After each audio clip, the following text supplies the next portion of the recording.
Testing, testing.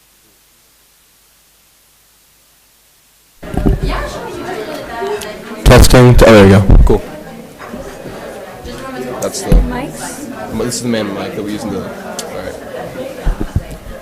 If the presenter, so the main mic is right here. So if you want to speak into that, that'd be that one. So you can try to move it around a bit, but it should pick you up. Yeah. You can hold the mic if you want. We could turn this one off. Yeah. So it's just whatever you prefer, I guess. No, we're recording it. Yeah, just so you guys can like look at it, and exactly. Put it on your LinkedIn. Right.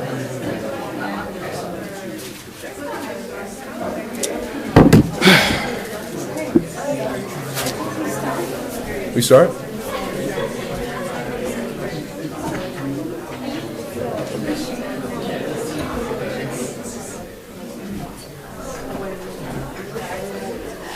We're going to try and start in 2 minutes, so if people want to get coffees and teas, please help yourselves.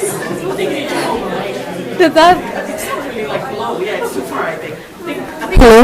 No, that way.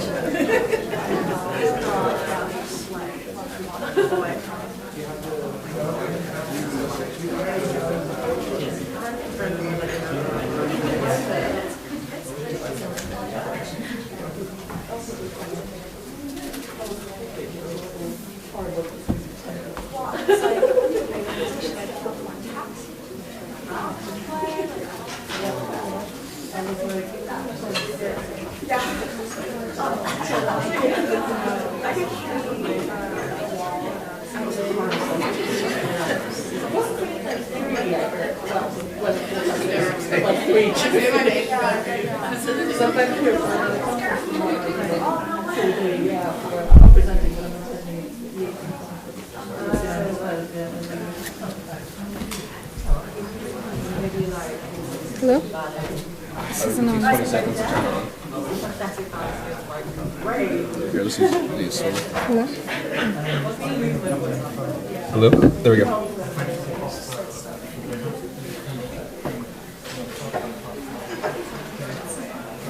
If she's telling us to put in. Okay.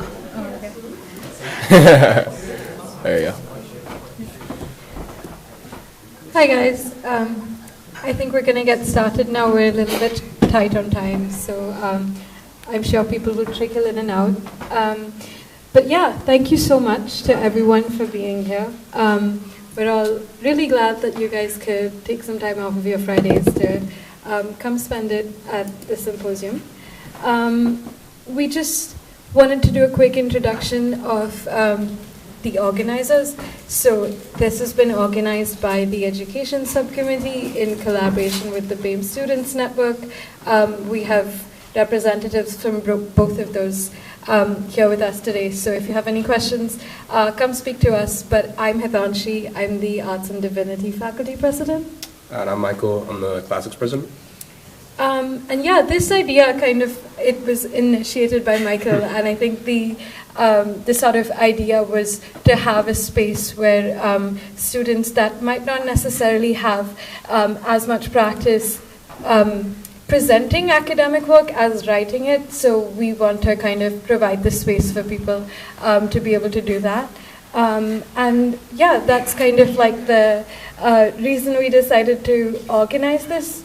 And you guys have programs in front of you. That's kind of like the broad schedule. We're tight on time, so we're going to try and stick to it. And yeah, we would also really like to thank the EDI Projects Fund for helping make this event happen. And once again, thank you so much to the entire team and all the speakers and all the panelists for attending today. And yeah, I think we're ready to start. So in terms of speakers, we're going to start first with a few student speakers. We're going to then go on to our keynote speech and then a few other student speakers. So I think we're ready to start. And the first one on is Kate.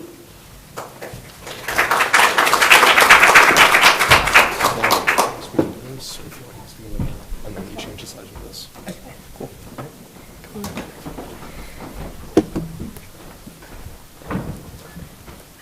My name is Kate, and today I'm just going to talk about feminist and queer translation theory and how we can use translation theory, specifically feminist and queer translation theory, to kind of read against the grain of ancient texts and pull out unheard voices.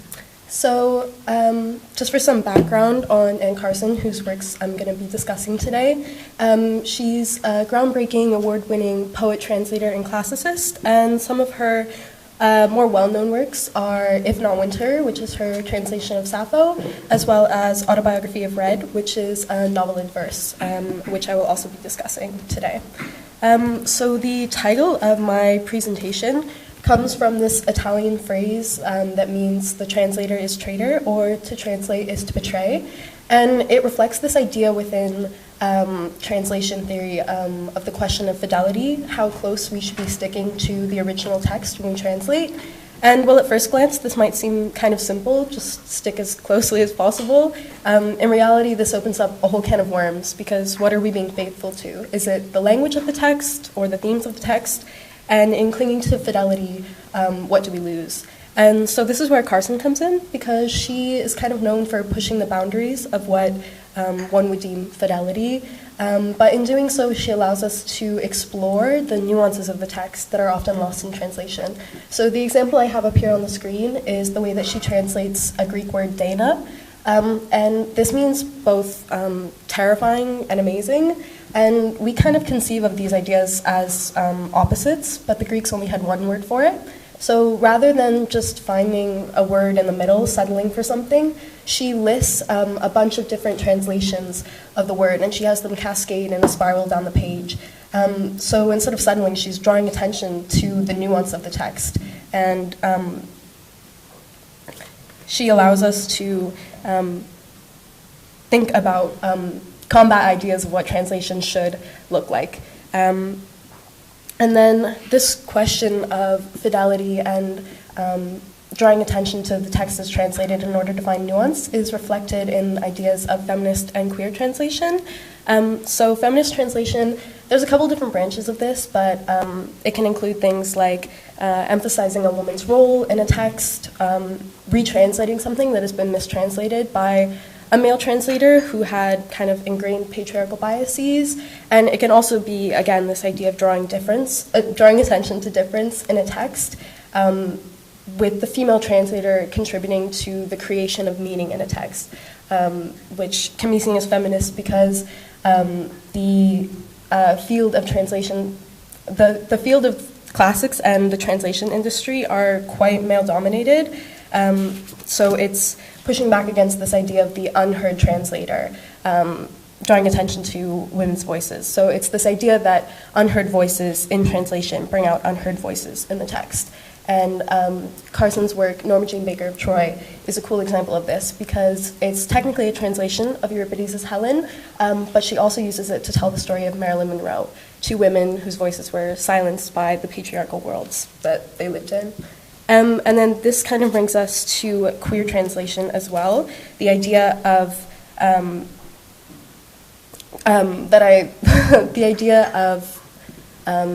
looking at the text in a new way, drawing the reader's attention to queer identities that might be hidden within the text. And it allows us to critique certain elements of the work as well. So Carson's work, Autobiography of Red, starts off as a translation from Stesichorus, who's an ancient Greek lyric poet, and she kind of queers these fragments by pulling a queer relationship between Geryon and Heracles out of it, two characters from mythology. And in doing so, she opens up room for conversation about things like queer identity, power dynamics within queer relationships, monstrosity and queerness, the idea of the other. And ultimately, what I want to emphasize is just that these translation theories allow us to open up new areas of discussion in what are perceived as ancient texts, in a field that's perceived as dead in classics. And it also reinvigorates areas of ancient texts and recognizes voices that we may not have seen before, as well as pushing back against elitist and conservative values in the male-dominated field of classics. So yeah, I just want to emphasize that Carson's works are an interesting and exciting jumping off point into the vibrant and growing field of feminist and queer translators and classicists. Thank you.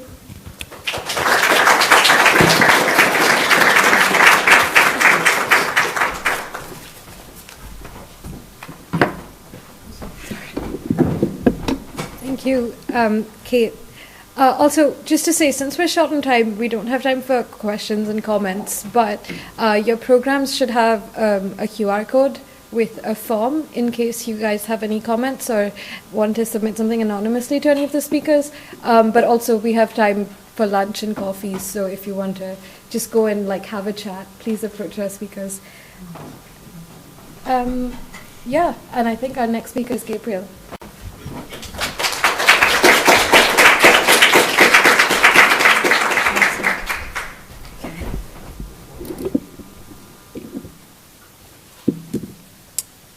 Good morning. Is this the right one? Hello? Yeah? Good morning, everyone. My name's Gabrielle. I'm a research communications intern at the University of Edinburgh and also a master's student at the University of St Andrews. And I'm going to be speaking about neglected tropical diseases. They're a group of diseases that thrive in impoverished settings, often affecting marginalized populations with limited access to healthcare and basic amenities. And I'm speaking about them today because people affected by it are often unheard and not at the center of policy, and they don't get enough funding to treat these diseases. So, because these people are often unheard, we decided to hold a meeting in Bindura, Zimbabwe, and we got to hear about a lot of these people's experiences with NTDs. People from Zimbabwe, Tanzania, and Sudan came along. I can't share all of their stories because obviously I have 5 minutes, so I'm going to be sharing 4 stories, and I have their permission to speak about them today. So I'm going to start off with Tafadzwa, who's the lady on the right. She suffers from lymphatic filariasis, which causes swelling in the legs and sometimes in the face as well. In order to alleviate the pain, she has to drain the fluid from her legs. And sometimes she can live a normal life, but also it can be extremely painful. So at times she doesn't have, she can't get out of bed. She can't do the basic things like eat or go to the toilet, so her child has to help her. So this is a disease that not only affects her, but people around her as well. And the condition also robbed her of her dreams. So she went to school, but had to discontinue her education because of the social stigma around her disease and the pain that it causes her as well. So she feels like she would have been in a better place if she hadn't had contracted LF. And then we spoke to this lady on the left called Rosemary, who suffered from a snake bite. A lot of people don't realize that snake bite envenoming is a neglected tropical disease. She was bitten by a cobra in the middle of the night, and she decided to go to a community health worker who couldn't give her anti-venom. So they referred her to the hospital, and they couldn't give her anti-venom. So she was, they gave her a drip and some medicine, sent her on her way home, and the condition got worse. She got infected, became necrotic. Somehow she managed to survive from it, and but the wound hasn't healed properly, so she it causes her pain sometimes, and she can't. She loses appetite as well. And then we move on to Elliot, who suffers from schistosomiasis. He's a fisherman, and he's constantly in contact with contaminated water sources. So he gets treated, and then he gets schisto, and then he gets treated, and then he gets schisto. So he's decided that he's just not going to treat the disease anymore. And so it's a lot of the diseases are perpetual because these are the only water supplies that they have, and if it's where they're making a living, they can't stop going to the water. And then finally, I'm going to be speaking about Amelia, who suffered from female genital schistosomiasis. I'm speaking about her last because she came from a community that didn't believe in Western medicine, and she felt like she needed to get treated because she was told that she was infertile, and then she decided to treat her condition, and now she has 2 children. So yeah, Amelia's experience serves as evidence that treatment for schistosomiasis is effective. Thank you.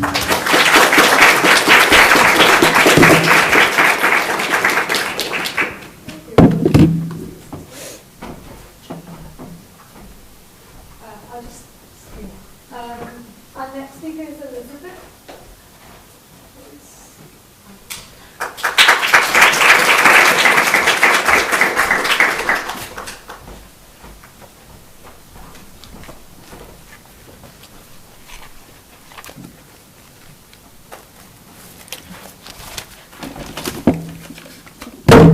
Is it this microphone? Black one. Oh, sorry about that. Sorry. Oh.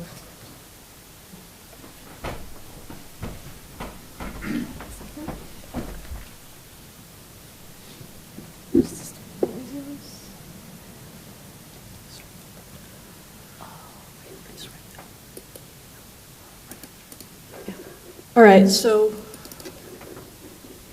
I'll just wait a minute. Thank you. My presentation is going to be on the Hazara ethnicity, which is an ethnicity, a majority ethnicity in Afghanistan. And this focuses on what I would term as their genocide. And I call it generational slaughter because for generations, since the late 19th century, they've been killed off by Pashtuns, which are the other majority ethnic group in Afghanistan, and have often been turned away from being known as Afghans. So they're even denied their nationality. So we'll get into that. So who are the Hazaras? The Hazaras are of Turco-Mongol ancestry, and they're descended from the Mongols who occupied Afghanistan. Mythologically, they often say they're descended from Genghis Khan. But in reality, I think most of Southeast Asia is descended from Genghis Khan. We don't have to get into that now.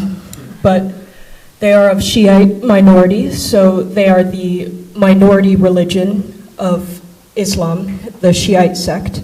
And because of that, and their Asiatic features, which you can see right there, they're often targeted and ostracized. And because it's very obvious to point out who is Hazara, as opposed to the other ethnic groups in Afghanistan, this makes them stand out, and it further pushes their genocide. So, the Dracula Emir, I really love this guy. Abdur Rahman Khan was known as the Emir of Afghanistan in the late 19th century, so he was the ruler of Afghanistan. And he waged a brutal war on the Hazara community and killed 60% of their population from the years of the late 1800s to the early 1890s. And he isolated them from larger socioeconomic developments. So what happened was they come from the region known as Hazarajat, and the Pashtuns, which are the majority ethnic group, started coming in and being landlords, administrative leaders, and they further pushed the Hazara from owning land or having anything to do with taking power in their own community. So this further pushed them into poverty and made them peasants and peasant farmers. And this is still true today. So obviously he had a lot to do with what's going on today in Afghanistan for this group. So Mazar-e-Sharif was an area in Afghanistan, in northern Afghanistan, where the Taliban's invaded in 1997. The Taliban's first came to Afghanistan in 1994 to kick out, you might know them as the Mujahideen, and the Mujahideen were fighting between each other about who controls what, and they later became warlords. So the Taliban was first welcomed because they were considered the people who would stop them from killing each other and killing other people in Afghanistan and make Afghanistan one state under one rule, which quickly turned wrong.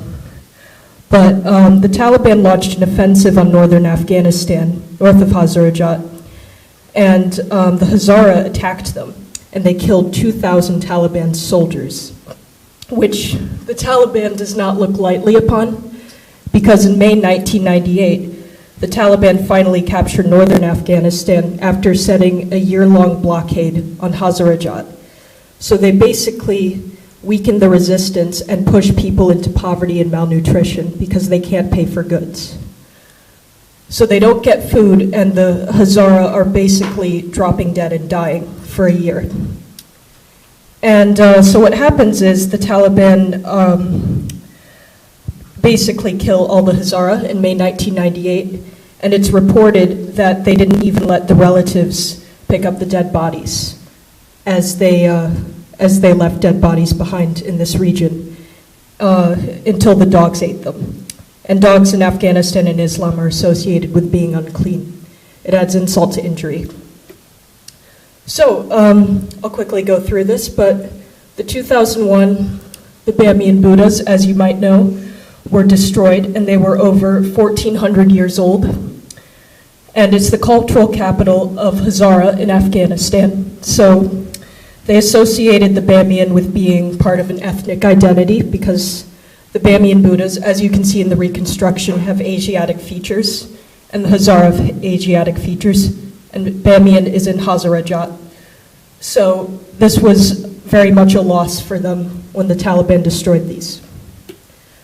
So the most recent issues that have happened are in 2018, a suicide bomber detonated a bomb in an educational center in Barki. 48 students were killed. They were studying for their college entrance exams, and they were all Hazara. So obviously, modern Hazara being targeted, and on June 23rd, 2022, in Balkab, the Taliban instigated attacks against civilians who have been tortured and killed, as well as desecrating Shia mosques. So this is an issue that we don't term as genocide, but hopefully we can come to that conclusion. Thank you for listening. Thank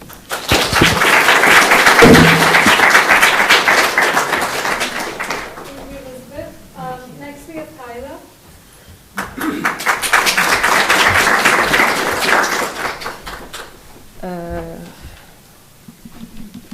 If you just, I changed it, Kyla. Oh, did you change it? Okay, cool. Sorry.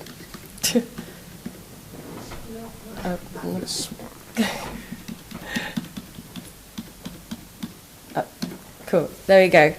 Oh, hi. This is looking cool. So my name is Kyla, and my field of research is the question: should museums avoid controversy or not? And I'm going to be looking at colonial histories because, as someone who loves to go to museums and galleries, I would go around and look at all the paintings and sculptures and not consider where these came from or how they got here. And I didn't consider the culture of collecting and displaying, which comes from colonialism. It comes from people in empire who take from the countries they've taken over and display it to show this is what we've got. It's a very glorified narrative that's ingrained in museum culture. So I'm just going to present two contradictions. So the first slide shows the expectations that we have of museums. Museums are fact-based and they present real, authentic objects. And the other graph shows that there's a narrative that wants to be protected, with 49% of interviewed Britons thinking that colonized countries were better off being colonized, and that shouldn't be something that Britain should be ashamed of. So to uphold this idea of displaying these works that have been taken from colonized countries, you inherently say that it's something that's to be celebrated. The silence is something to be celebrated. So let's firstly look at this painting by Sir Stanley Spencer. So this painting was formerly on the permanent collection of the Fitzwilliam Museum. From this painting, it's a very interracial utopia But when you look at it, it actually is using different cultures and ethnicities as racist caricatures that portray the West as a very civilized and top tier compared to the other, which is viewed as savages. This painting was known as a free-loving painting, but when you look at the historical context that Stanley was raised on, this British moral rightness of imperial rule, you can see how quite problematic it is to be on display at the Fitzwilliam. So their response to this was a new interpretive text that outlays the historical context of it. However, it met with such backlash with journalists from the Telegraph going, this is a left-wing tyrannical mob that's taking over the arts, and the arts have been taken over by people who think it's this Christian artist, branding him racist. So this new interpretive label was ripped to shreds, basically, by the media. However, the response that the Fitzwilliam got with that instead was to host their exhibition called Black Atlantic, People and Power, which acknowledges their history as they recognise that the Fitzwilliam wasn't what it was without the funding they got from the transatlantic slave trade. So it just shows that when you're faced with your colonial histories, when you're trying to address it, it becomes unavoidable in the public, and the only way to now address that is to come to face with it and accept it as part of you that's intrinsically the museum identity. And colonial histories isn't just a history. So today it says bear with me. The Understanding Slavery Institute says that the history of the transatlantic slavery does not belong to any cultural group or nation. It's about what we've seen in various areas in today's societies, which goes with Laura Chrisman and Patrick Williams state that colonial language and linguistics are ingrained in working class society, and that still affects us to this day. And when we talk about colonial histories, we begin to enable ourselves to talk about other controversial topics like the climate crisis, which has now been linked to colonialism, which was exacerbated in the past and still is now.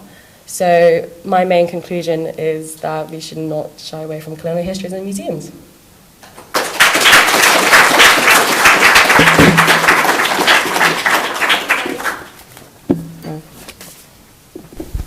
Thank you, Kyla. Next we have Louisa.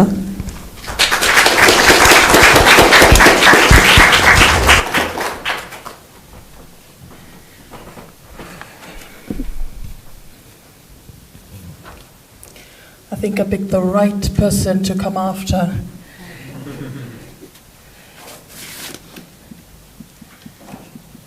Just bear with me a second, I get to my slide. Right. Forgive me if it looks like I'm reading most of my my presentation, but I tend to talk a lot, so I need to stay within the time that I'm given today. So it was easier for me to write the whole speech down than to actually come and try and wing it. So thank you for your time. Thank you for the organizers as well. Now, have you ever felt like you exist outside of communities, never fully belonging in certain groups that you're a member of? What about navigating languages and cultures while struggling to feel a sense of belonging? Bulavinaka, my name is Luisa Matatolu, and I'm originally from Fiji and Tonga. A proud daughter of the Pacific, and I'm a postgraduate student here at the International Education Institute. I'm a distance learner. My dissertation delves into the interpersonal conflicts that arise from the experiences that I mentioned at the start of my speech, focusing specifically on the period of my master's journey here at St. Andrews. The research explores these inner conflicts through the lens of autoethnography. And autoethnography is a study that challenges conventional research methods by combining personal experience with cultural analysis. Together, this is interwoven just like this Fijian imbe or mat that you can see in my pictures, both as a process and a final product. In the Pacific, we are a storytelling people. And in autoethnography, what is produced is not only research, but also a story. Or as one of the authorities in autoethnography says, Alice, what you get out of autoethnography is not only the art, but also the science. A key challenge with autoethnographic research is proving its trustworthiness. And I was able to uphold this credibility by employing rigorous processes and following exacting standards during my analysis of the data and also when discussing my results. Now, switching between being the researcher and the subject and back again can be quite tricky. But if you set out your parameters from the onset, it should be largely unproblematic. As an English as additional language, or EAL speaker, I've grappled with this feeling of in-betweenness, navigating the complexities of identity and belonging as a migrant, distant learning student at the university, and not really feeling like I'm a home student or feeling like I satisfy the requirements to be seen as an international student either. Imagine constantly code switching, adapting your language and cultural expressions to different contexts, yet never truly feeling at home in either. This constant negotiation takes a toll. It leads to internal struggles and a yearning for this sense of belonging. I found that this search for identity in the pursuit of my higher education, the search for a sense of belonging in the academic community, combined with the overwhelming pressures of balancing my full-time job and my distance learning studies, creates a tornado of conflicting priorities and internal tension that negatively impacted my achievements. Following the submission of my dissertation last November, I realized I needed some help with the inner struggles that had been steadily brewing during this pursuit of my master's. And in December, I began counseling to get this professional help. Understanding these conflicts is crucial, not only for EAL speakers like myself, but for anyone navigating cultural differences and the complexities of identity and belongingness. So I ask you, how can we, as a community, foster more inclusive, welcoming places where everyone feels a sense of belonging? Thank you.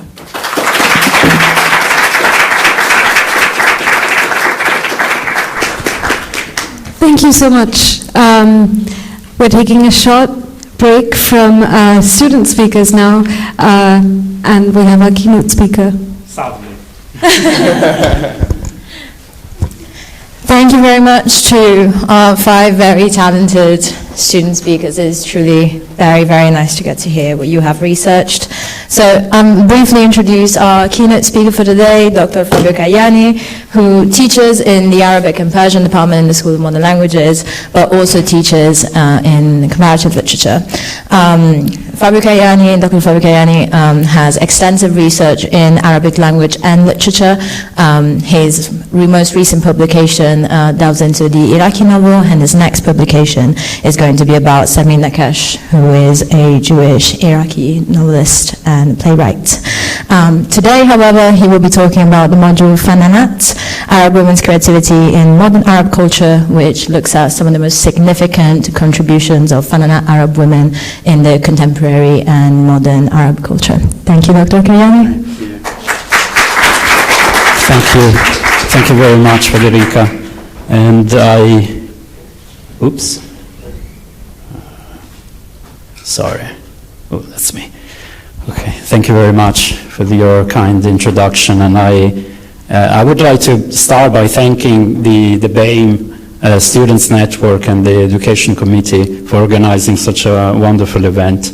And I'm truly honored to be here with you and to talk about my teaching. It's a very good event, and I was very, very interested in all the talks that we listened to this morning, and I'm looking forward to hearing more. My little speech is not as good as the students' work, I have to warn you.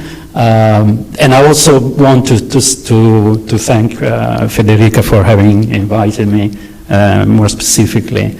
I should say that I will speak for 20-25 minutes more or less, because I really would like to give you an opportunity to ask any questions. So the last 10-15 minutes of this speech is for you to ask questions if that's okay.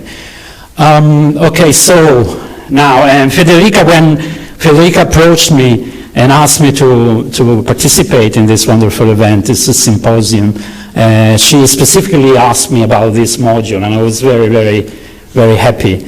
And I'm going to give you some information about this module. This module is something I introduced years ago. The name is in Arabic, so and it's Fannanat, and it's about Arab women's creativity in modern Arab culture.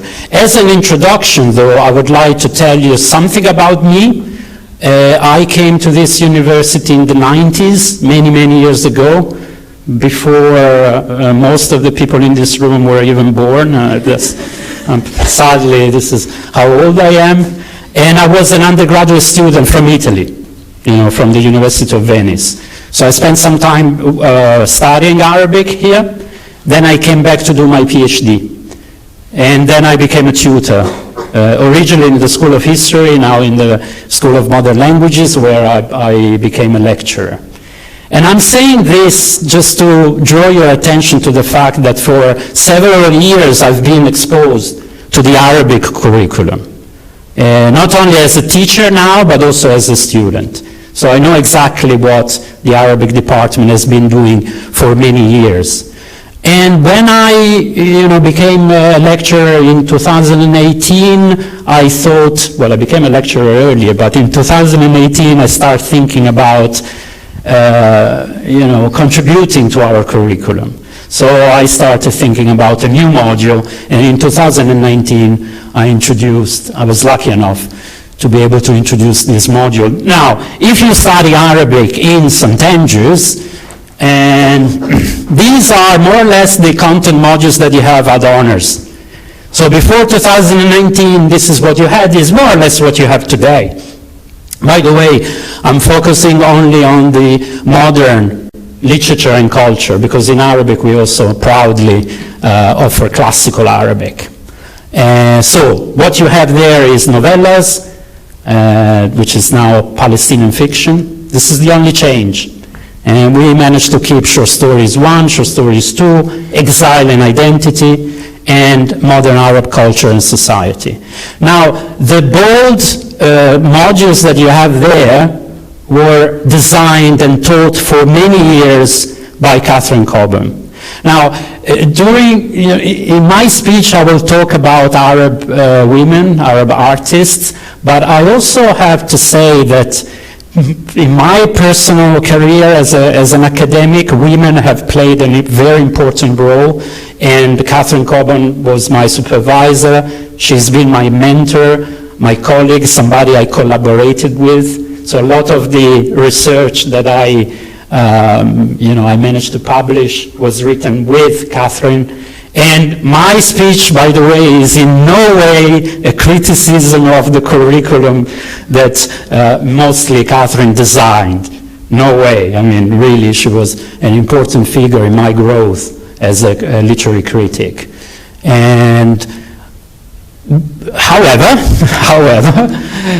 what do you study if you take any of these modules? By the way, I took a few of them as a student. And I taught all of them at different stages. So even if you don't know much about Arabic literature, these are the writers that you're exposed to. Do you know anything about Arabic literature? I mean, you have some of the greatest writers. Yusuf Idris from Egypt, arguably the best short story writer in the Arab world. Ghassan Kanafani from Palestine, which is a writer that we can read today in light of what is happening in Israel and Palestine. But you see, most of them are male writers. They're almost all of them men. So if you take Palestinian fiction, short stories 1, short stories 2, then you read, stories and novellas written by men. And in Exile and Identity, Catherine introduced a couple of writers, and they are highlighted in red. Zabia Khamis from the Gulf and Latifa Baqa from Morocco. And if you take Exile and Identity, at the end, the last weeks are dedicated to a wonderful short story by Latifa Baqa, which I think it has been translated into English by Catherine, but it's very difficult to find. So you have to learn Arabic if you want to read it. And it really is a feminist gem. It's a wonderful short story set in a hospital warden in Morocco, where all the main protagonists are women. And finally, in Modern Arab Culture and Society, designed by my colleague, Dr. Orhan Elmaz, you have only 1 week dedicated to women.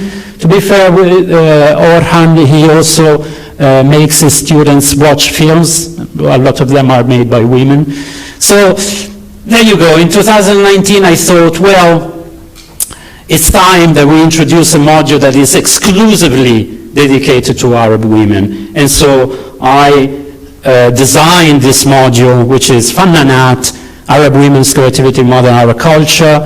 And again, even though I've been, I taught this module for the first time only, it was only me doing everything, but since 2020, I've been collaborating with Dr. Aya Durkawi, and Aya is from Syria, and she is also a collaborator, and so we are delivering this module together.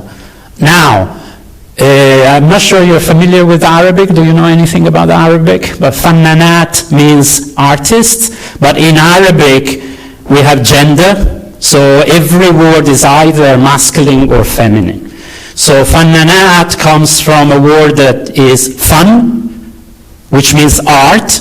It also, incidentally, means technique, which has always intrigued me, because I am, as a literary critic, I really like to look at the technical side of things.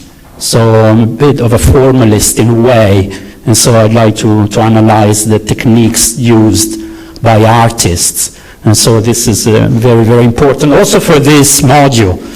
So women are represented, but as artists in their own right.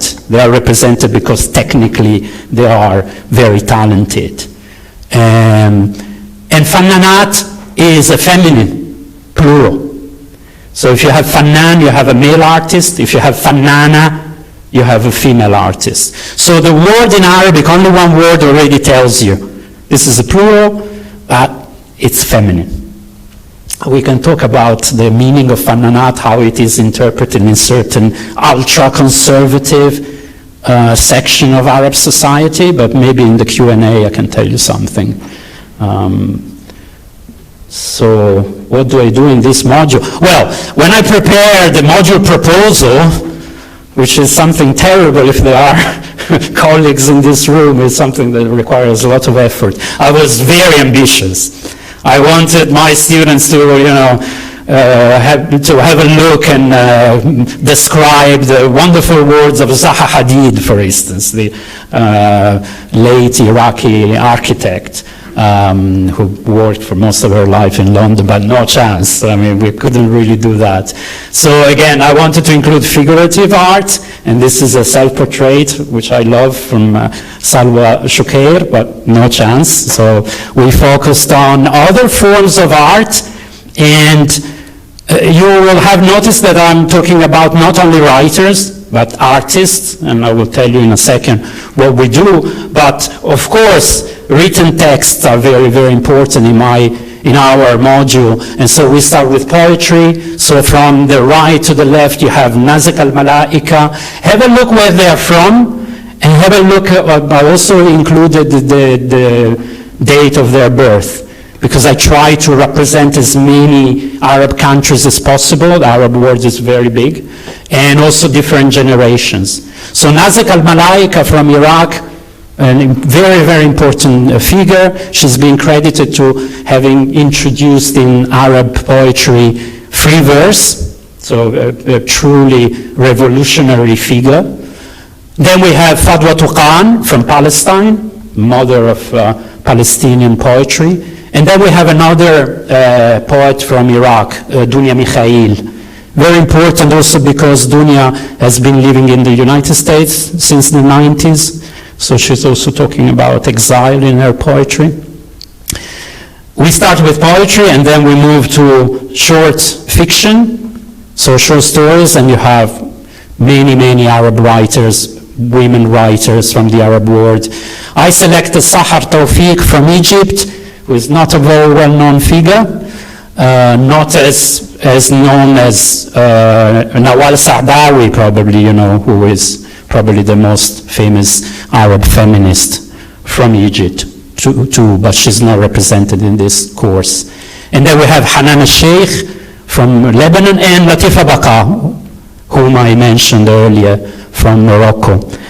It's not only about literature, but you can really teach 2 or 3 modules only about Arab women directors. There are so many, they're very active, and we make our students watch films in Arabic with subtitles, and we have films from Jocelyn Saab, you can see there with the keffia, with the camera, then by Nadine Labaki from Lebanon with the earrings. And in the middle, in the bottom of your screen, you have the smiling woman is a very important figure because she's the first Saudi director, woman director, Haifa Al-Mansour, whom I will mention also at the end of this speech. And then finally, you have a young woman with a t-shirt that says Palestinian, Falastiniya in Arabic, and she's Maysalun Hamoud, who is a director who works in Israel, but she's from the Arab minority there. And so her films are very intriguing also because they are usually set in Israel with Arab female characters. So many things to say, but let's move on. Now, yes, so many things to say, so I wanted to select a poem, I wanted to select a passage from a short story, what do I do? And then finally, I decided to show you a couple of pictures from a wonderful film, a true masterpiece of Arab cinema, and just to tell you a bit about the content of the module, this is a film that is compulsory for our students. They have to watch it. They have to write a review in Arabic about it. By the way, my module is also a language module, I have to say. So if you have questions about that, I can tell you more later. But the movie was made in 1994 by this director who died a few years ago, sadly, Mufida Atlatli. And Mufida Atlatli made her first movie, which is called Samt al-Qusur in Arabic, or The Silence of the Palace. And it's a Tunisian-French production, so it does carry also a French title, Le Silence du Palais. And you have 2 pictures there of 2 very talented actresses who play the same role, the same character. So this is the story of Alia, and you have Hind Sabri there and Ghalia Lacroix, who are the 2 actresses who play this role. I deliberately chose to show you these pictures of this young woman with what we call in Arabic oud, and this is a musical instrument or a lute, because that's very, very important in the film. The film is so important because in a way it traces the history of the Arab world. You can also relate it to other parts of the world that have suffered from colonialism. We heard earlier about our students talking about colonialism. So it is also the history of the Arab world from colonialism to independence. But because we're talking about art, it's also very important because this young woman finds in art, in music, because she sings and she plays the oud, the lute, a way for self-expression. And this is so important in the film. The film has been revisited after the revolutions of the so-called Arab Spring in 2011. And I think in very clever ways, and I tend to agree with a lot of critics who pointed out that the film powerfully, in a very eloquent way, shows that really there is no true independence without women's emancipation. So the film, you have to watch it, you can watch it with subtitles, you will understand what I mean by that. Because unfortunately, at the end we have this singer who is performing, but in independent Tunisia, where we still have problems, we still see the female performer in a certain way. And so the film suggests this final conclusion in a very powerful way. Now, when I talk with Aya, my colleague, about this module, we always talk about it at the end of the first semester, and we think, oh, well, part of the assessment is for students to write an essay, a 2,500 essay in English at the end of the module, and we realized that actually it's quite difficult to distance ourselves from received ideas and stereotypes. We're talking about the students who study Arabic, by the way. You would expect perhaps that they would be immune to this kind of easy, drawing conclusions about Arab women and Arab society. And most of our students don't, but some of them do. So there is this kind of narrative that, Arab women lack agency. Arab women are victims. Now, it's very important to me not to tell you what I think about that, but also to make Arab women speak for themselves. And I couldn't resist, you will forgive me, I couldn't resist this next picture, which is about an Arab woman. I'm not sure you know who she is. She's by far the best tennis player in the world. She's called Ons Jaber. I don't know if you've never have, I don't know, maybe you're not into tennis, but I am. So, and here is an Arab woman. Okay, she plays tennis, she hit about a ball, but she's definitely, she doesn't lack agency. And I say she's the best tennis player in the world, not because she's #1 in the ranking. And when I say best tennis player in the world, I also mean men included. She's so much more fun than other players, anyway, never mind. But I really think that she plays with fun. And what does that mean? She has amazing technical abilities. She's been working very hard on her game, but she also plays with imagination, flair. And in fact, even if you don't like tennis, you hear tennis commentators say, well, she's an artist. Yeah, she's an artist, and she definitely doesn't lack agency. She's a wonderful player. But going back to our module, again, we try to ask difficult questions to our students. Do Arab women see themselves as victims? In a lot of these poems, and in the films, and in the short fiction, we have a depiction of the Arab world as a complicated society where you have problems, where women struggle, but often women do not lack agency, and they definitely don't see themselves as victims. It's a bit more complicated than that, I'm also intrigued by the fact that this is a module that has a lot of potential. And so yesterday I was thinking about this presentation, I just wrote down a few topics, a few theories that are, really Arab women's work intersects with any of these topics and many more. So we have obviously feminism. Does feminism work the same way in the Arab world that it works in the West? You already know the answer to that, but it's something interesting to try to have a look at. Exile. Sadly, a lot of these women don't live in the Arab world. Hanan al-Sheikh has been living in London for many years. Dunya Mikhail has been living in the States for many years.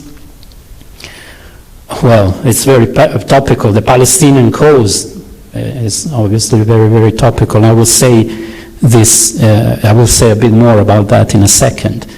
Eco-criticism, in very old poems by these women, you already have a discourse about nature, the environment, which is quite intriguing. And then finally, obviously, colonialism, post-colonialism, neo-colonialism, and so on and so forth. If you allow me to go back to the Palestinian cause for a second, I haven't included this text in our module, but I might do it next year. This is a wonderful novel by a Palestinian author, Adania Shibli, that has been translated into English. And since our symposium is about voices unheard, this novel is about a woman from Gaza, the Gaza Strip, who is definitely an unheard voice. And as this reviewer, Anthony Cummins, points out in his review for The Guardian, the novel can be seen as a kind of an attempt to right the wrongs of history by giving voice to the voiceless, to voices unheard. Finally, this is my very last bit, which is about this wonderful painting that I use as a background. And again, it was made by a Bristol-based artist, Sophie Bass, and it was made for a song by a Bahraini British musician, the wonderful Yaz Ahmed. And this song is called Lahan al-Mansour.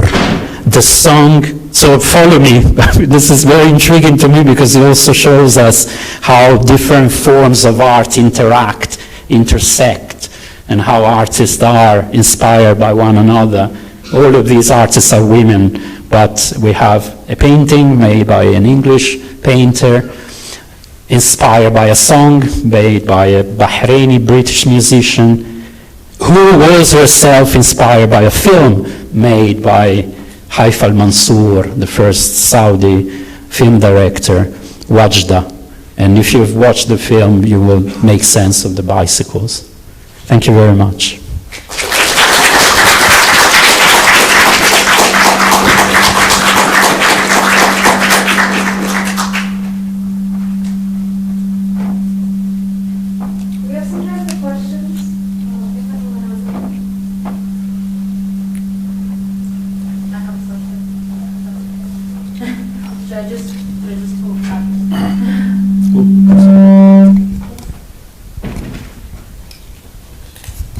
Thank you, Dr. Kayani. Thank you very much for your presentation. It was very, very interesting. I just wanted to go back to a point that you have mentioned at one point in your presentation about the word fananat and what that might mean in some context over others and how it might be contextualized. Thank you. Thank you. Can you hear me? Does it work? Well, I can be loud without microphone. Yeah, I mean, the word for... okay, so I'm talking, sometimes when I start teaching this module, we start with a conversation in Arabic, and it's about the way the students understand art. And one of the things I tell them that is, I don't want to be misunderstood, but in ultra-conservative Arab society, Fanan is an artist, the male version is an artist. Fanana, more often than not, is seen as an entertainer, right? And sometimes, even if you're a singer, feminine, so you're seen as a kind of, like a cabaret dancer kind of thing. So it's not an occupation of reputation. It's an occupation of ill repute, really, in some area. And so I stress the fact that actually the module is there, obviously, to show you that these artists can, be considered as artists in their own right because they are very skillful in what they do.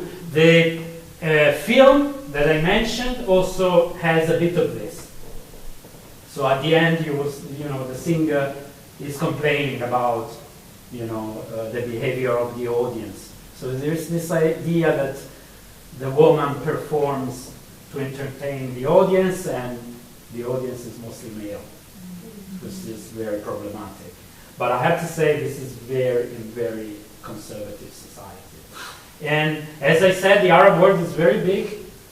So if you are a woman in Beirut, it's very different from your being a woman in the countryside of Yemen or in the Gulf. That tends to be more conservative. So I don't want to generalize. Do you have any other questions? So I was really interested in your presentation on infectious tropical diseases, but in Madagascar, there's the bubonic plague is making a resurgence. Would you consider that as a tropical disease, or? Plague. Yeah, it's bubonic plague, I think. So WHO is the one that actually lists the neglected tropical diseases, and it's constantly changing. So there are about 21 neglected tropical diseases at the moment, but the plague is not one of them. But if they feel like it's neglected, it's not getting enough funding, then it could be put on the list. So it's constantly changing. Yeah.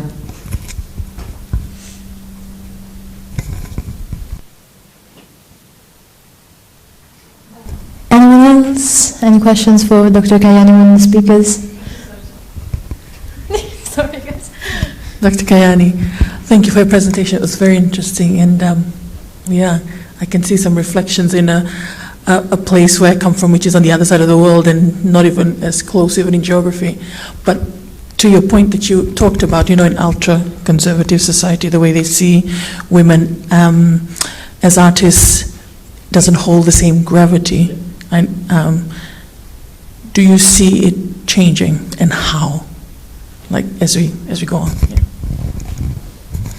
Yeah, luckily, as I said, this is very limited, I have to say, This is something that I use as a kind of, to make sure that the conversation runs. But in a way, how you solve that problem, you just have to look at other areas in the Arab world where this is not a problem anymore, and writers and artists and singers and film directors have the same importance as their male, colleagues.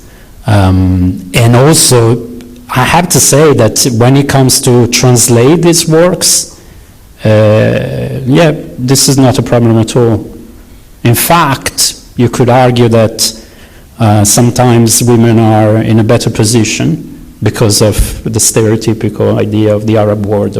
So an Arab woman sometimes attracts more readership, and that's the way it is. So I don't think it's definitely worth discussing. But the solution is there, and of course there is still a lot to do. Obviously in society, I'm not saying and none of these artists really paints, depicts the Arab world as paradise on earth for women. On the contrary, But some of the problems are the same that we have in the West, to be honest. So there's no real equality, definitely not. But in terms of arts and, novelists and short stories writers and the arts in general, the solution is there.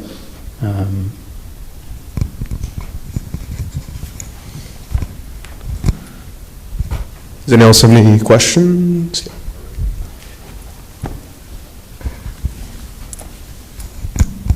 Thank you so much for your presentation. It was really interesting. I was just wondering that, do the translations of the work done by these women, does it do them justice? And are they, how would you rank them on readability for non-Arabic students? What a tricky question. I will lose my job. I was actually very interested in where is Kate? Kate was talking about, I took notes, and I thought you said very, very interesting things about how a work can evolve, even we're talking about classics, and a translation is very important. Sometimes I have to say in general, if you have a work translated from Arabic into English, some of the translations they don't really give do justice to the author, I have to say, regardless of the gender of the author, to be honest. I don't want to bother you with all of this, but in Arab culture, classical Arab culture, poetry is huge. It's so important, and to this day we still have to find somebody who translates these classical poems in a way that is not pompous, in a way that works. If you ask me to rate them, some of them are not very accurate. I mean, that's the problem, unfortunately. But again, on a more upbeat note, if you want to read anything from Arabic and you don't have Arabic, if you find a translation by Catherine Cobham, it's an excellent translation. I mean, there are some amazing translators, and Catherine is one of the best. And this novel by the Palestinian author Adania Shibli was made by, I can't remember her name, I don't know her, but it's an excellent translation. So fingers crossed the quality will improve all the time. But I don't think it's anything to do with the gender of the author. But again, with Kate, we can talk about, very important issues about translating. How do you translate, and how you can be creative? You're 100% right. The translator is not only traditore, I'm Italian, so he's a betrayer, but it can be somebody who builds on this or primary source in a very valid way.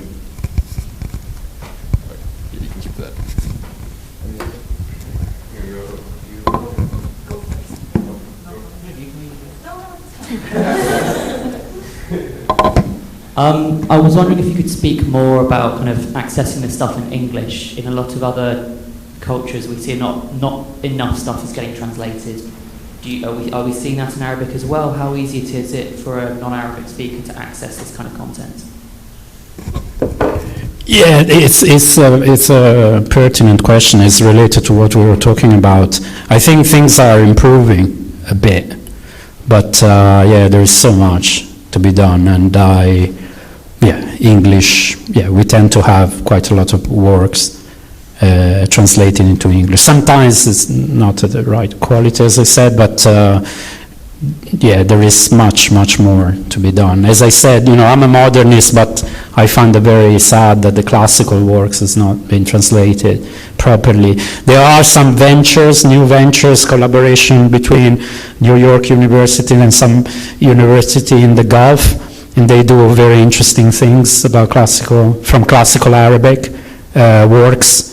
And there are creative ways in which they translate these very difficult works, and this is, to me, is very, very encouraging. I wish we had similar projects in modern Arabic literature, to be honest. But there is a lot to be done, but you can still read quite a lot of key texts. Some translators are you're guaranteed quality. So read Catherine, Catherine's translations and try to push. But yeah, as somebody who, it's not enough to know Arabic very well, as you know very well. You know, you have to have a familiarity with English and where English literature is going. This is also very important. But again, this is about translation. Some people disagree with that. But to me, I mean, it's very, very important. Thank you. So this could be actually considered as a trivial question, but I'm Italian as well, and I come from Venice as well. So Caposcari, is the Caposcari in the university? Okay, yeah. I'm not from Venice, but this is my alma mater. Yeah, the same. I come from Turin actually, and then moved to Venice to study. So, so I was actually interested in why St. Andrews, and the differences between the British and the Italian approach on the Arabian literature world. Wow, what a personal question. Because I wanted to run away from Caposcari. No, I mean, that's very rude. No, I when I was a student, I started learning Arabic in Venice, like you did with what do you study? Film studies. There you go. And so when I came here, and I was interested in history, but when I came here, I started working on literature, and I think the way that the literature is taught here was so much more engaging than the Italian system at that time. I mean, I'm not generalizing, obviously, but the teachers here were, I found a different attitude, a different way, pedagogical way of teaching literature that was really, really stimulating. So something good about our university. And in Venice, it was much more traditional. So this is why I came here, and then I came back here. So, yeah, that's why. Thank you. Next question. Sorry, this is working. Thank you, Dr. Mary. That was amazing. Obviously, you talked about Palestinian their expression. I'm sure we're all very conscious of the conflict going on right now. And I understand that during times of great strife and catastrophe, great art comes out, but then you also get the trade-off of losing a lot of it. What's the consequences of what's going on right now there in terms of the output of art and through the voices of the Palestinian people? What are we seeing? It's terrible. It's catastrophic. That's what it is. So you're right. Sometimes you have great books, great works of art that are born from, conflicts, occupations, definitely. But I think if you talk about the occupied countries, the occupation really is there to make the life of these people a nightmare. I mean, this is my point of view. And if you read the late great Mahmoud Darwish, who's a great poet, he refers to this. And he wrote some great poems while living in the West Bank. So he could do it, but he does reflect in his work on this terrible set of circumstances. Just yesterday, actually, I was reading one of his books where he says occupation, I can't remember exactly, stifles poetry, something like that. Not only freedom, but also poetry. And he obviously, in a very defiant way, makes a point of saying, actually, I'm doing it anyway, and you will not stop me. But yeah, no, it is catastrophic, to be honest. So, I see a kind of project there of making the life of the people who live under occupation difficult. Yeah. So, no, it is terrible.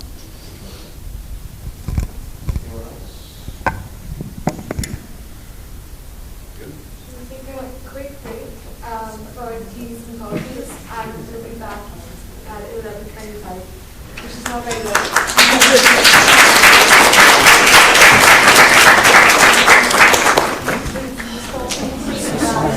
I had to go to the toilet, so I missed some of your, but I was really interested in what you said at the end. Yeah. So, thank you. I really love the presentation. I want to go away and actually do some research for myself to actually look at it. My husband's in the military, so we're actually in Lucas, but I'm a distance learner. Yeah. We only moved down here in February, but I started my master's in 2021, so I completed with my dissertation in November. Just so you did your master? Yes, I did my MSc. You mentioned. Yeah. In what exactly? MSc in TESOL, Teaching English to Speakers of Other Languages. Yeah, so EAP was my specialism, but I did an orthography as a because I think we're trying to teach English as a second language to these people or group of people. What is it that might be holding them back from actually succeeding in things? Oh, definitely. More the personal side of it, like ethnographic. So that's why I chose to do that, because I've had a difficult time doing it as well. We also have an increasing number of students from China for this. We used to be attracting a lot of people from Europe, and now maybe a more distant culture. So it's definitely very important. It's interesting that St. Andrews actually has a Center for Pacific Island Studies. Okay. Yeah, I think they ceased funding. I just got in touch with the lady. Pacific Island Studies. Yeah, I didn't know that. Studies here. That's fantastic. Yeah, so I was really interested in coming to St. Andrews because of that. But they're getting funding now to, I think, reactivate it. I think it's to do with funding and things like that. So there's a couple of students. Everything is to do with funding. There's a couple of centers like that. So PNG students are here doing their PhD. I know there's two. One of them is my friend, from Papua New Guinea. So that's really good. Yeah, far, far away. Other side of the world, literally. Yeah. And you're from there? I'm from Fiji, yes. Yeah. So it takes me 2 flights of 10 hours each. So almost 24 hours. By the way, I saw the tennis player, but I'm quite like sports. Yeah. And obviously, talking about Fiji. Yes. The best like rugby. Yes. Oh, I didn't know you were a rugby fan. But yes. Not because you're Olympics from there. coming up. Olympics coming up. They are amazing. Yeah. I really support them. Oh, thank you so much. I really enjoyed your. I had a question for you. Yeah. What is it?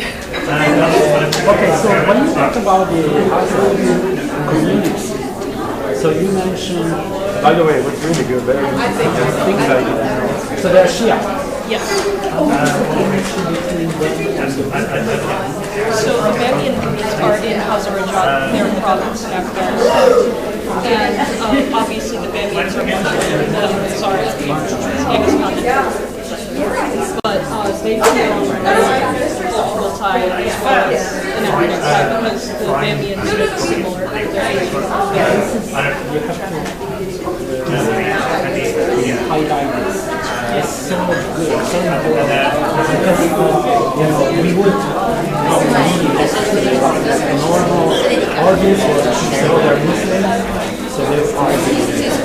Whereas you're actually saying that they relate or they There's a very mixed reaction.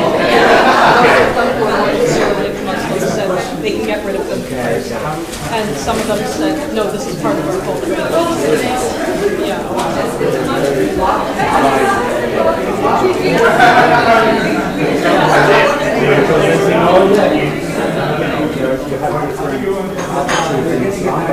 Even the small community in India, there are different ways of seeing things to work through.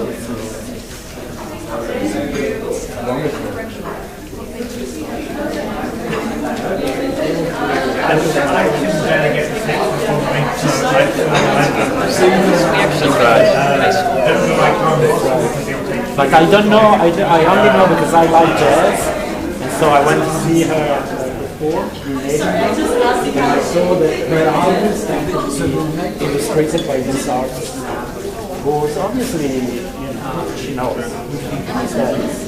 don't know if you saw the first. but it's a sort of a small child wants to have fun. I like it, yeah. You have quite a lot of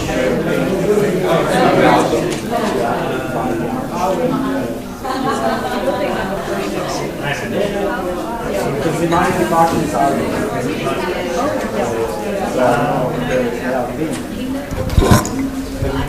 Yes,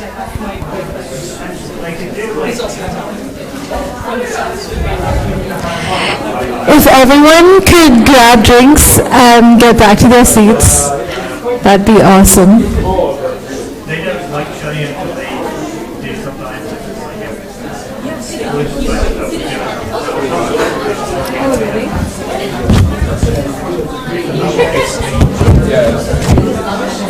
Sorry? I think she's saying the same thing. Wait for it. Like bringing in lunch, if you start, it'll just Oh,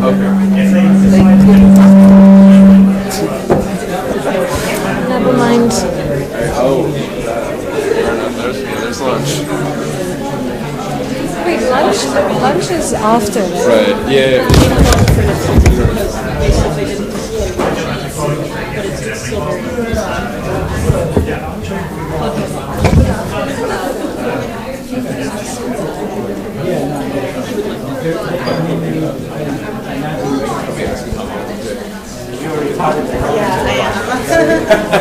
But it's not going to keep 5 minutes.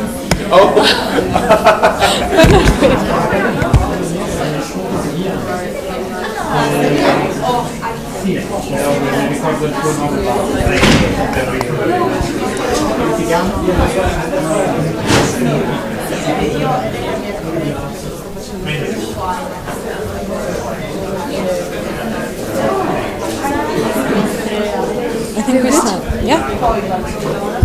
should I go tell people to? Yeah, that'd be helpful.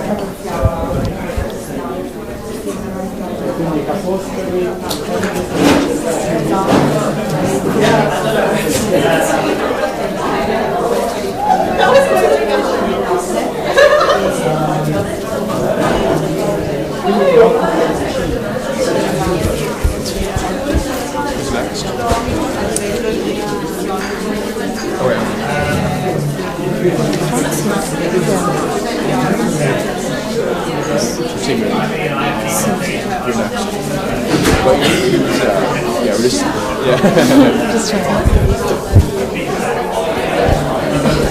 Lunch.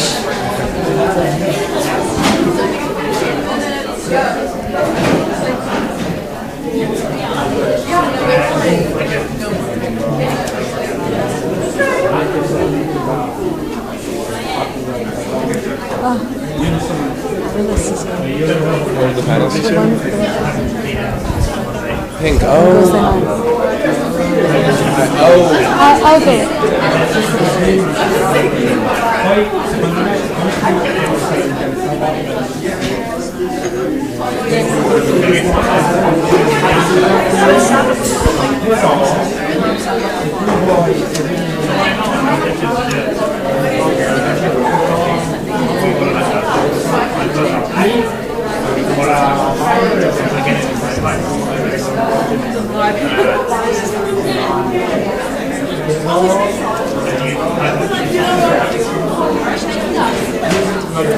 We'll start at 11:30.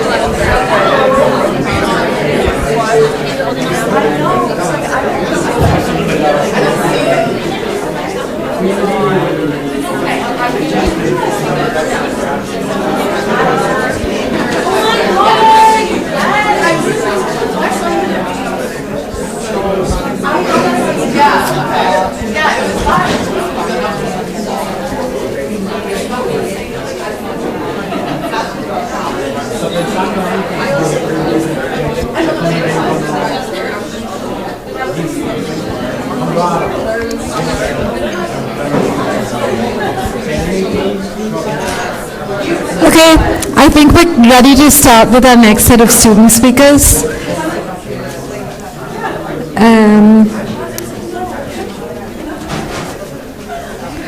We're going to have a break soon after, so don't worry.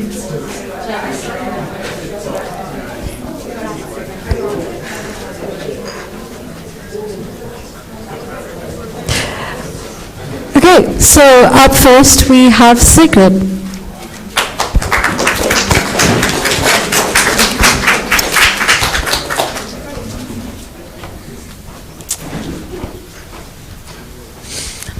Hello, thank you so much for letting me speak today. I'm presenting on women in the Chinese People's Liberation Army. Currently, women in China are facing a number of issues relating to injustice and inequality as they are around the globe. But particularly in this instance, it correlates to the theme of voices unheard, as these women aren't really able to speak up even in their own nation. And when they are, those voices often go either unnoticed due to actually some of the translation issues that were being discussed in multiple presentations today, as well as conflicting goals of the PRC, or the People's Republic of China. And so I study international relations, and I'm coming at this from that perspective. So I will be talking about some of the international political implications of women's roles in the PLA, and the kind of duality and some of the troubles that they're facing. So some of these current issues and experiences surprisingly do include an increased involvement of women in the military. So numbers have gone up, and in the past most roles would be that of supportive roles, and now a lot more combative roles and higher level positions are being opened up to women in the Chinese military. So this is good news. Some of the reasons for this development have been an interest in maintaining and increasing China's soft power. If you're not familiar with the term, that just refers to the likability of a country, basically. So not their economic or military strength, but their ability to be liked, in a simplistic version. But anyway, so as the international community begins to value women's roles in the military and in private sectors, China is wanting to keep its reputation up globally, and so this could be one explanation for why women's roles have increased. The other, of course, is simply that some of the activism that has been taking place in China, especially as feminism becomes a growing movement in the country, is taking hold. However, even though there are some of these increased opportunities for women in the military, there's this juxtaposition of these higher numbers, as well as an increased stigma surrounding women who are in the military. So this term leftover women, or 生女 in Chinese, has been popularized by a lot of Chinese media sources and even used by official PLA media sources to describe women who are putting their careers over their family. China is currently undergoing a rapidly aging population. So one of the CCP's main goals right now is to decrease this problem, therefore having more children and encouraging women to put their families first. But unfortunately, this is being done in a very derogatory way that limits women from reaching their full potential in the workforce. This is not only a problem in the military, but certainly one of them. So as women are being harshly encouraged to prioritize family, this has led to disrespect and disenfranchisement of their career roles and goals. So again, these derogatory terms such as leftover women have been used, or in recent PLA media referring to women as beautiful scenery on the battlefield. Just a kind of revamping of these very old stereotypes and stigmas surrounding women that have really degraded their ability to reach maximum capacity in their career. This is also a problem just politically. So feminism in China has been on the rise, and some private gains have been made. However, if you look at even just the structure of the CCP, for example, the Central Committee, which is arguably just a rubber stamp for Xi Jinping's Politburo, there are only 2 women out of, I forget the exact number of members, but I think it's around 200. There are only 2 women who are part of that committee. And the Central Politburo, which is 7 people, doesn't have any and never has. And again, the Central Committee itself isn't a terribly effective organization, as it really is there just to kind of symbolically push through what upper level management is creating. And so this exemplifies that women really don't have a voice within the government in China right now. They don't. And this is a major problem that women are starting to speak about. But unfortunately, there's still a lack of formal means of protest when it comes to women in the military and in government positions. Although feminism has been on the rise, as I've said, there have been protests, and I don't have too much time to get into the details of that today. But if you're interested in looking at those sorts of things, you can look at the Feminist 5 movement or Mao Zedong's Women Hold Up Half the Sky dialogue. But this rise in the nationalist feminist movement gives us some questions to look to. So number one, the CCP's conflicting goals. Are they going to prioritize women in the military, or will they more strongly encourage childbearing and family? And so these are very important to international issues as well, and something to keep our eye on. Thank you.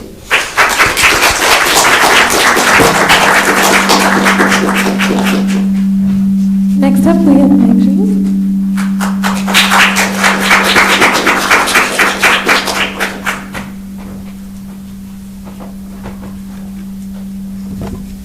So thank you. So hello everyone, my name is Meng Xing, and I'm a PhD student from School of Geography and Sustainable Development. Today I will tell you 2 stories about the loneliness and migration of Chinese older people. So I use mixed method to look at the social well-being of ethnic minority immigrant older adults in the UK. And today's story is from my in-depth interviews. The first story is about a Chinese couple. They migrated from Hong Kong in their 30s to earn bread in order to raise their children.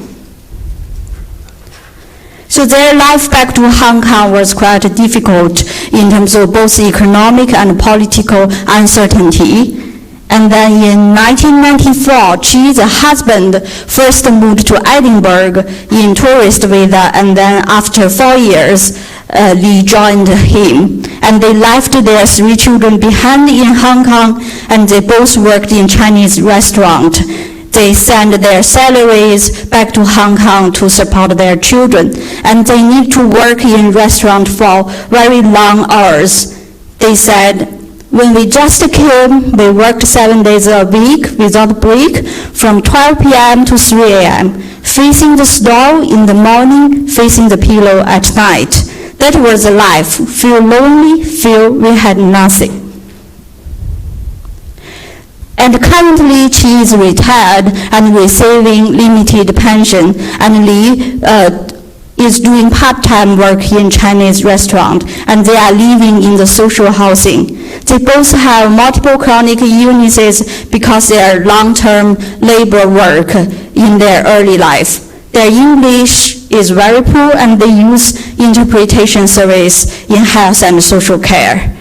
Their 3 adult children live in Hong Kong and US, so they don't have any tangible support from their adult children and very limited emotional support because of the weak ties between them. And in the future, they don't have intention to return to Hong Kong because of the expensive medical care there. And they are ready to move to aged care home. Then they feel that they will be lonely when get older or widowed. They say, we don't feel lonely now, we do everything together, but we can't know in the future when we can't walk or one of us dies. And the second story is from Wei. She migrated from mainland China in her 60s, and in order to marry her current husband, who is an 80-year-old Scottish man.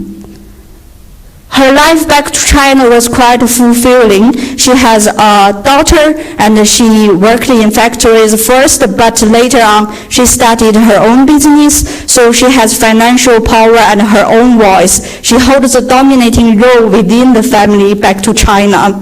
And she divorced when she was 50. But in 2016, she was in relationship with her current husband, and after 2 years, they registered for marriage in China.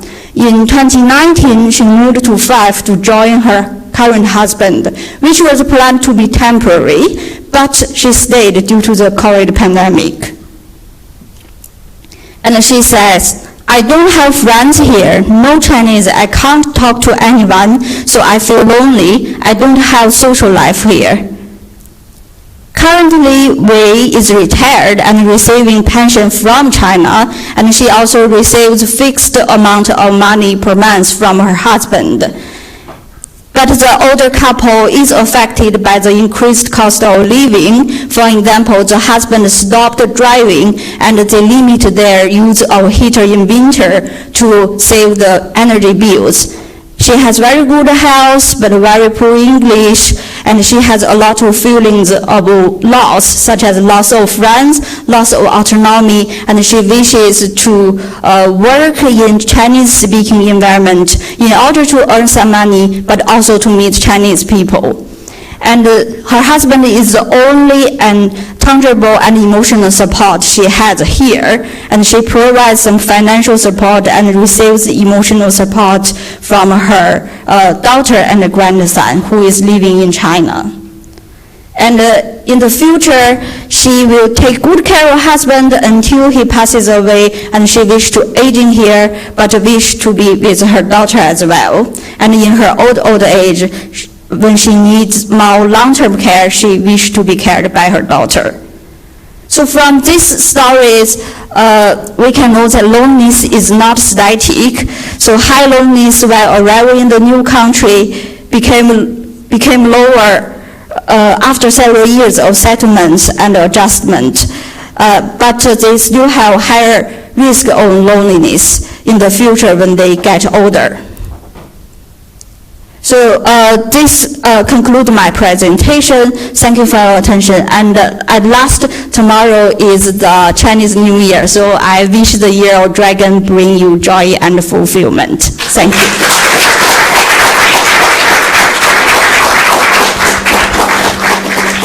Up next, we have Gretchen.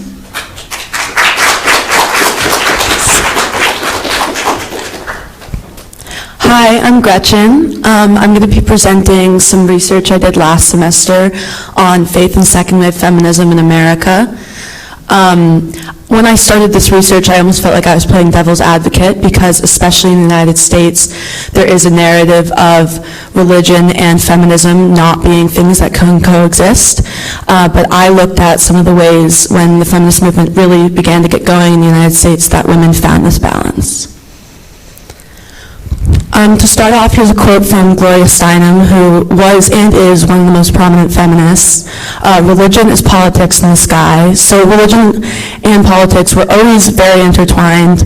And first wave feminism began with a lot of religious women looking to help other women, kind of in the name of God, these biblically based values of loving your neighbor.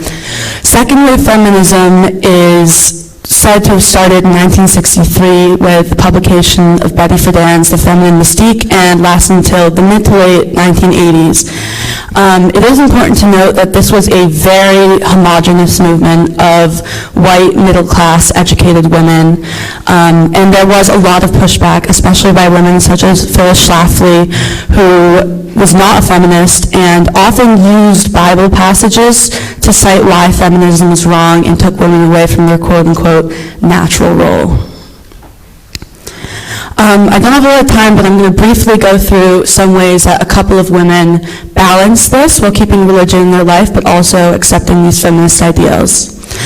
This is Letty Ann Russell. She was one of the first women and only women, female students at Harvard Divinity School. She actually ended up becoming a pastor in the United Presbyterian Church, which was extremely uncommon at the time and also remains uncommon, and was a question that was raised during the second wave feminism, and it still is very much a question today. One of the main messages she preached was God's love of everyone rather than God favoring one sex above the other.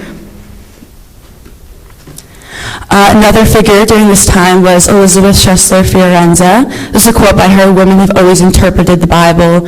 Her work was really focused as a theologian, looking to depatriarchalize the Bible, viewing the text as neutral and co-opted by the patriarchy, and focusing on God as a force rather than a man. And this included more than just interpreting the quote-unquote women's stories, Ruth and Esther, but looking at other stories where there were more feminist subtexts if you looked a lot harder. This especially included the creation story because there had a lot to do with Eve coming from Adam's rib and that being a justification for the patriarchy, basically. And then just to finish up, there were also a lot of feminist movements within minority religious communities in the U.S. So Betty Friedan, who I mentioned before, author of The Feminine Mystique, her writing was actually very directly informed by the fact that she was Jewish and her Jewish suburban upbringing, and specific Jewish issues of gender, such as gender-segregated seating within the synagogue. And also Sonia Johnson, who is, I'd say, a lesser-known figure within the movement. She was a member of the Church of Jesus Christ of Latter-day Saints, and she actually adopted feminist ideals during the second wave feminism and ended up being kicked out of the church. And there still is a lot of pushback from the Mormon community against feminism, but there is a group that actually adopted feminism and was really inspired by historic stories of women fighting back. And Sonia Johnson continues to do this kind of writing after leaving the church. So that was obviously not that long ago, but a long time ago. And we're currently in the fourth wave of feminism, which is more focused on individual identity and intersectionality. So the movement has progressed and evolved, but there still are these questions of how to balance religion and feminism, especially with the rise in the United States of a very far-right evangelical group. That's become very prominent in mainstream politics. So it really still is a relevant question, and these biblical defenses against feminism still pop up every single day in the media. This is just some further reading because I didn't have a lot of time, and I did do a lot of research. Good introductions and also deep dives into this topic, which I did not find a lot of research on, so I felt this was important. Thank you.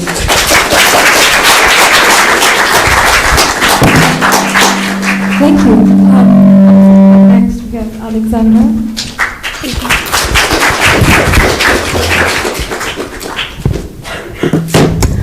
Hi everyone, my name is Alex. I'm a postgraduate studying art history here. And like Louisa, I have an ability to talk forever. So I'm giving you a script today, and I might talk a little bit fast, so please feel free to come up to me or email me if you have any questions about what I've said. So today I'm going to be talking to you a little bit about the Ethiopian Queen Mentuab, who lived from 1706 to 1773. Unfortunately, we don't know a lot about Mentuab's childhood, but we do know that she married the king in 1722, and after his death, Mentuab was crowned co-ruler alongside her young son. Now that's co-ruler, not regent, and continued this position throughout the rule of her grandson.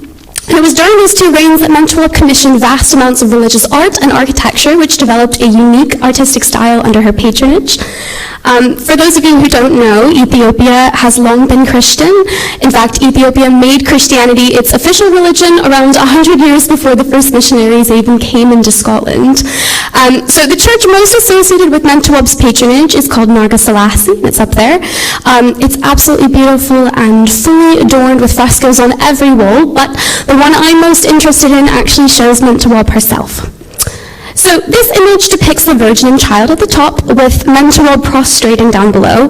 It presents almost all the hallmarks of the style that cropped up around her. It includes the brightly colored background, shaded faces, characteristic neck rolls which represent beauty, the decorative border, rounded hairstyles, and sumptuous and patterned textiles all confirm this, as they are departures from earlier techniques. Mentuab's inclusion in an image so stylistically associated with her patronage brings up some pretty interesting questions about women's roles during the period. Mentuab herself was, quote, much respected by Ethiopians, according to the account of a Franciscan missionary, but more generally noble women like Mentuab had considerable power during the period, which is the result of the culture's exogamous marriage laws. Wendy Belcher translates Baradas, a Portuguese Jesuit living in Ethiopia who discusses the authority of royal women. I love this quote so much. The Wizaro are not submissive to anyone, not even to their husbands. Given that they do not marry men who are noble like them, their wives will always become their masters. And behind closed doors, the men are treated as servants. So they also had religious influence as well. During the period of Jesuit missions, women of the court refused to convert to Catholicism alongside the king, and this very vocal opposition to Western influence made it a super short period, didn't even last one guy's lifetime. Women also retained political influence due to the property rights they held. So, to borrow Wendy Belcher's description of another famous Ethiopian woman called Willetta Petros, all of these factors enable Mentuab to operate as an exemplary figure, not a unique anomaly in the history of Ethiopia, but instead as representative of a host of powerful women. However, it is important to remember that this tradition doesn't reflect all women's experiences during the period. Mentuab's status as co-ruler made elements of her lifestyle completely inaccessible to women of other classes. So the most immediate signifier in this image here is the fabric depicted.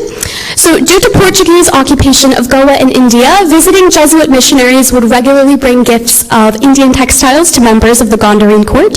These were luxury goods and were consequently worn by those of noble backgrounds, saints, and even, as you can see here, the Virgin and Child in art of the period. Mentuab in the fresco wears a blue skirt featuring a red floral pattern and white accents. This piece is somewhat reminiscent of a remaining example we have, which was actually worn by her daughter, Willetta Israel. They both demonstrate her high status and reflect stylistic choices associated with her patronage. In other words, her power and her money, which isn't accessible to the majority of other women during the period. Mentuab is also represented in association with the Virgin and Child, something that is reflected throughout her body of imagery. You can see some other examples of that up here. She regularly positions her relationship with her son as reflective of the two. You know, a woman who gave birth to a child that was destined to rule. Royal succession during the period was open to any of the king's sons, regardless of legitimacy, but was consequently not guaranteed. So while Mentuab projected an image of destiny through this association with Christ, it was in fact political tact that accomplished this crowning. And although her son isn't in this image in particular, Mentuab is still associated with the Virgin through their color palettes. So Mary wears her traditional blue garments, which is a color that's also featured prominently in Mentuab's gown.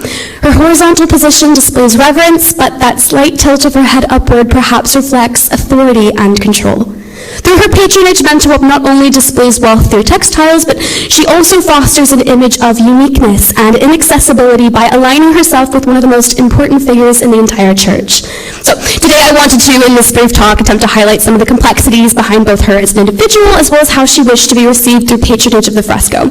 It's important that we offer historical women, especially those from non-Western cultures, nuance in her studies. So by highlighting in particular Mentuab's intersections of gender and class, I aim to deepen the scholarship around her, to read Mentuab critically and to reference Belcher once more, to read Mentuab as exceptional and exemplary simultaneously. Thank you so much.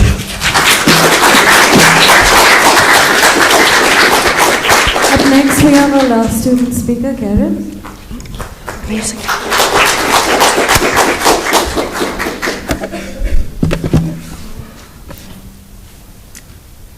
Great. Hi, everyone. My name is Karen Fan. I'm an exchange student from College of the Holy Cross in Massachusetts. And today I'll be presenting my contributions to Dr. Amanda Leister's research and book publication on the cultural significance and underrepresentation of 13th century medieval silk textiles.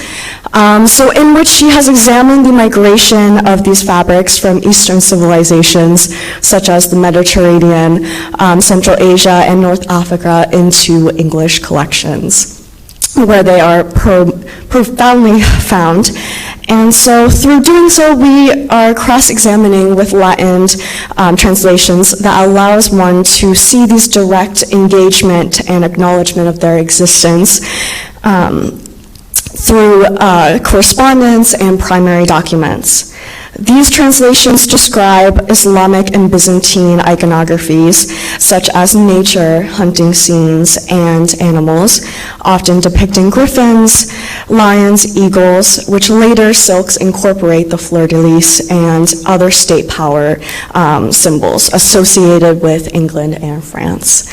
And so, as you can see here, I have arranged a few to show you the types of these motifs that appear in a variety of mediums, as one can see ceramics, silverware, and architectural spaces, and other fabric materials as well besides silk. And so we can see these silks were influential on an array of civilizations and markets within and beyond English visual culture prior to the 13th century and leading up as well. My work involved using a database called Airtable, which is very similar to Excel, where we organized over 700, 800 art objects related to her manuscript. And so by doing that, we were able to sort and see the migration and impact over time. As Airtable, interestingly enough, once you filter depending on color, century, you can actually see how these patterns and trends overlap over time and see exactly where human interaction may have occurred, which is very interesting. And so it's nice to use research and technology with art history, as it significantly improves the ability to synthesize information that I've gathered through reading materials, scholarly articles, and museum data collections as well, while making it easier to acquire legal permissions. As many of you may be familiar with the publication process, it can be very enduring, but as one knows, it's worth it in the end, as we can visually see the stylistic expressions across a variety of cultures and groups of people. Additionally, it supports the understanding that although these periods of times were, essentially many hardships, violence, and conflicts occurring, there were moments of slight interconnectedness of an appreciation for one another as well, too, as many of these states were able to adapt silk across the trade routes, and you see them in variations as depicted here, overseas and through human interaction. So if you have any questions, comments, I'd love to discuss and engage further. And thank you so much for listening, and additionally, thank you to the committees that have organized this for today. Thank you.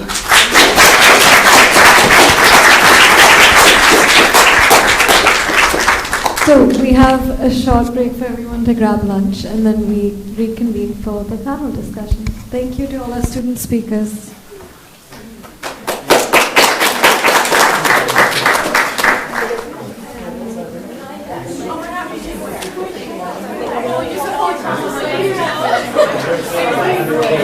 Hey everyone. Hello. So, in terms of lunch, we've got lunch in the back, everybody. We've got vegan, vegetarian options, also a gluten-free option if you're, if that's what you'd like. And we've got chicken and some fish options there as well. In terms of the bento boxes, so they're part of the university's initiative to be more sustainable, so and are reusable. So we request that you don't take them away, but leave them here so that they can be reused for another time. But please go help yourselves, and we'll see you 15 for the panel.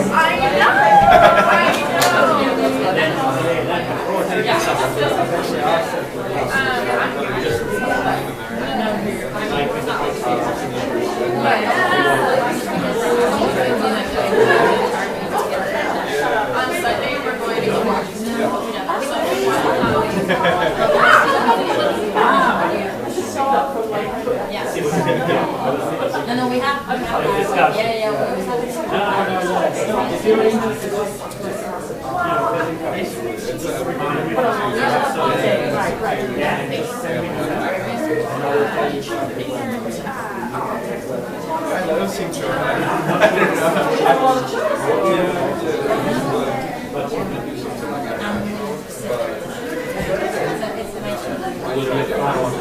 Yes, exactly.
Then it would be like, no, that's where probably much bigger here, and down the sink and the weather in the country.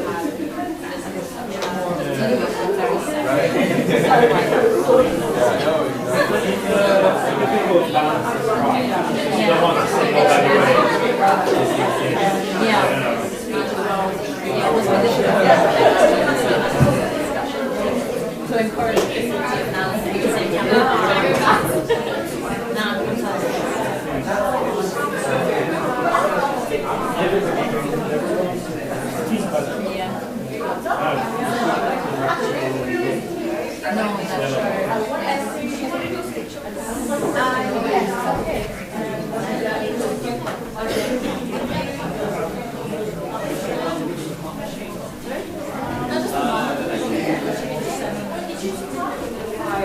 How are you? Gina? What's your name? I'm Tyler. Tyler. Okay, I've got like my coat and everything. I didn't see you talk, unfortunately, because I couldn't. Oh no, yeah, so fine. So, if you want, is it for like LinkedIn profile type of picture? I mean, that'd be great. Yeah. So, what I would do is, let's do. If you could sort of mock, would you feel too like ashamed to do, say, the first minute of the presentation that you actually did? And what you can do is just fix your view on someone that's not looking at you, so you don't feel quite conscious. Okay. And I'll take some pictures there. It's going to look really cool. Okay, cool. Just test for a second before you start. I'll tell you when to start. Okay. No, I'm just testing the app. Okay, cool. Just want to see. This computer's not ideal, but I don't want to make a mess.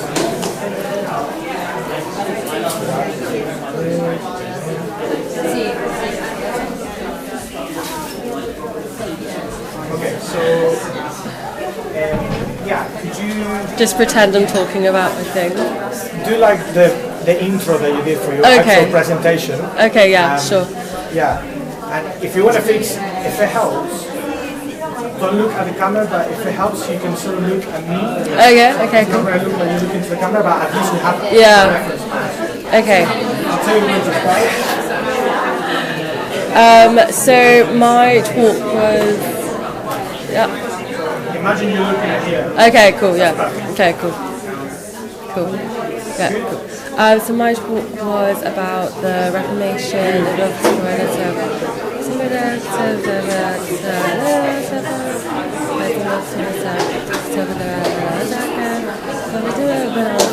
left Jews, open Jews,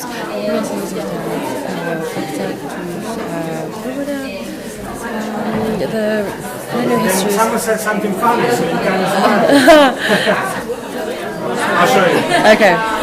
I've got tones, so let me just show you. Obviously, a lot of them are quite monk, but a lot of them that I really liked. Nice. But wait. So Yeah. these are the ones that sort of for like LinkedIn is usually like a portrait type of picture. Obviously not that one because you can get your eye closed. Oh, cool. But yeah, obviously this is raw, so I'm gonna edit them. Cool. It's gonna look a little more warm, more colorful. Yeah. And then Federico, some of the other guys are gonna send you the folder. Okay, fab. But if you don't mind.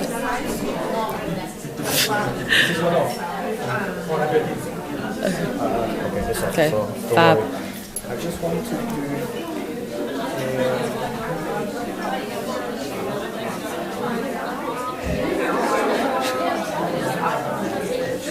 Computer's bothering me a lot, so we're gonna mark as a few percent of. Over here.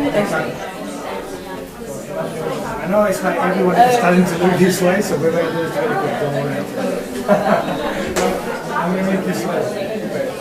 Okay, it's actually much better.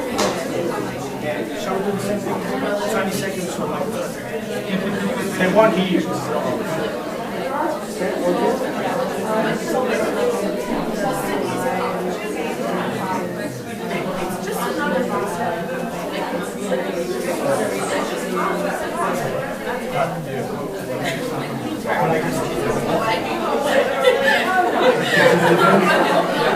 The problem is the concrete, it doesn't really help.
Hello.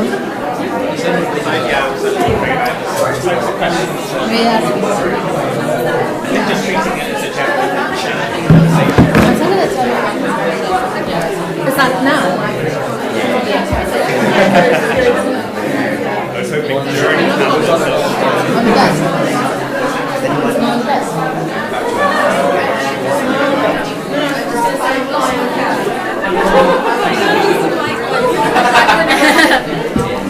Wait, this is the one that didn't work? No, that's the second one, yeah. Okay, so...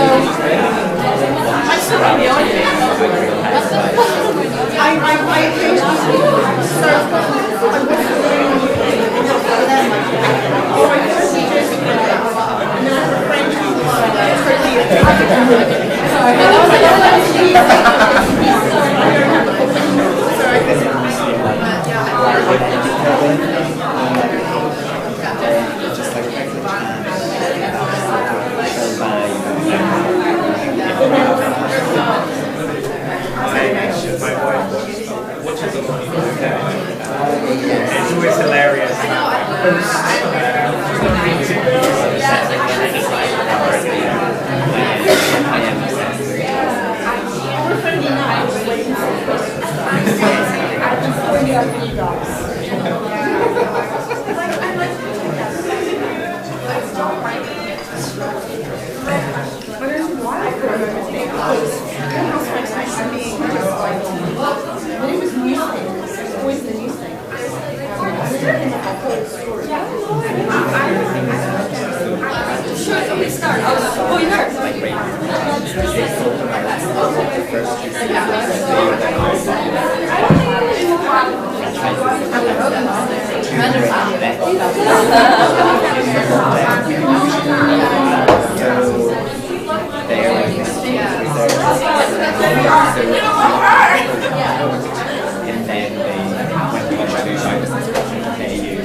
You see in the corner? If you move it down a bit, that'd probably be ideal. Yeah, perfect. And then maybe to the, maybe that way a bit. Uh-huh. A little more down? Yeah. Okay. Just down a bit. Okay. Okay, Perfect, stop, that's stop, good. stop. Oh, Oh, wait. Can we lower it as well? I mean, it's...